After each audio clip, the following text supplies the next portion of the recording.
So what are we doing here today? So all of us that are out roving around, that you see us cruising through your neighborhoods, up and down the streets that aren't assigned a fixed post. A lot of us are driving in and out of all the neighborhoods, up and down long driveways. Basically just making sure we don't see people that are out here walking the neighborhoods. Maybe if they stayed around behind the evacuation. As you're going past houses, you can check their front door, see if maybe they've been pried open, knocked open, broken windows, garage doors that look like they've been pried open, kind of lifted up. Look for stuff that's been moved, maybe the windows to where they've used them for steps, to where once they get that window broke open or jarred open, they can use that step, a garbage can or whatever, prop themselves up, get themselves up and into the window, and then begin to loot houses that are still here that people left vacant, or when we're going through the burned out areas, you might find a partial damaged house that maybe just has a wall that's been burned where it's free access to the general public to get in. And then as we see that stuff, then we'll stop. Sometimes if we think something's really suspicious, we'll wait for another unit to come, and we'll clear those houses if it's unlocked or left open, and go from there.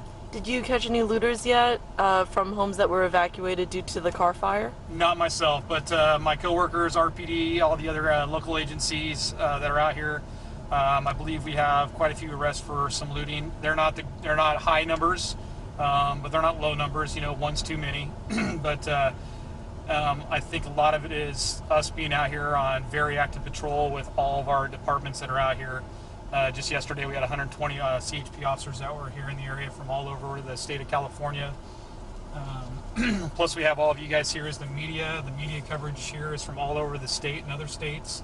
So you guys are kind of a watchful eye for us as well, with tons of video cameras in your hands that work great. They're a great deterrent. Tons of fire personnel out here, our utilities, PG&E, City of Redding, Charter, AT&T, all those out and about. So there is tons of people out here that are watching. And then at night, our department is still very fully, I guess I'd say that we're out here in force with tons of California Highway Patrol officers and RPD and different allied agencies from all over the state of California. What are the penalties for someone who you catch looting? So looting is the same thing, as it's 459 of the Penal Code. It's a felony. And it sounds like we have the backing and support of our district attorney, Stephanie Bridget. So hopefully they get prosecuted to the fullest, because it's nothing worse than somebody taking advantage of people at our lowest times right now during an emergency situation where you got to leave your house, which is a comfort spot. That's where we all want to be right now. So trying to get people back into their homes, but yeah, you feel like you've been victimized twice. Number one, you've been pushed out of your home, maybe lost your home in the fire, or maybe it's been partially damaged, and now you have somebody coming through and taking whatever valuable belongings that you do have left to salvage. So we're glad that hopefully they are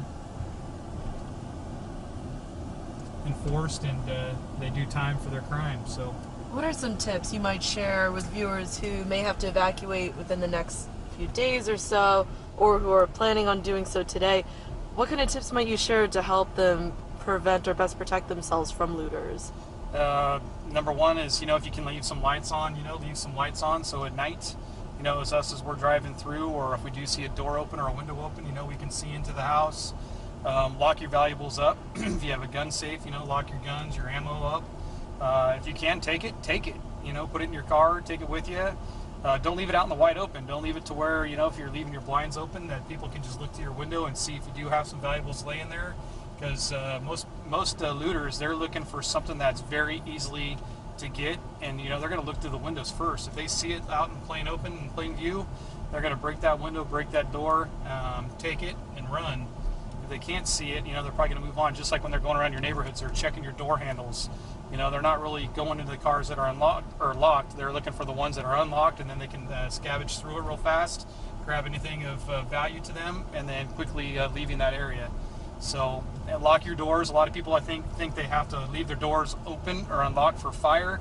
I would say lock your doors. Lock everything up. Maybe your gate if you live in a long driveway. I'll let the Reading Electric guy go by. And right now I'm on live TV.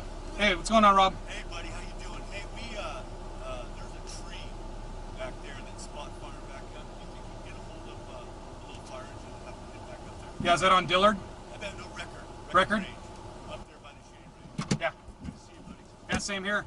So it's just a tree taken back off? Yeah, we had to drop some trees from the power lines and it started to spot fire. So is it on the range road? Yes, it is. Okay. Take care, buddy. See you, man. Ready in 37, David 5. 7 David 5. David 5. I'm in the Mary Lake neighborhood. Just got stopped by RU advising me that they have a tree that's taken back off on fire on Record Range Road heading to the our range up here off of Dillard, if we can start an engine. 37 David 5 for Mary Lake. There's already advised the spring on fire on Record Range across the river. So yeah, so we get that stuff too, where you know, just us being in the area, you know, our different utility companies, all that, don't have a direct line to fire or to law enforcement where they can flag us down. Info about Record Range. And so we can put out the info back to, you know, our dispatch to relay it back to Cal Fire or Reading Fire to quickly assist and put out those small fires before they become bigger ones.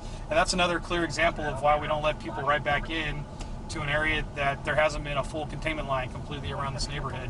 The tree sparks back up, starts another part of the ground that hasn't been put out, and then we had to re-evacuate the whole entire neighborhood.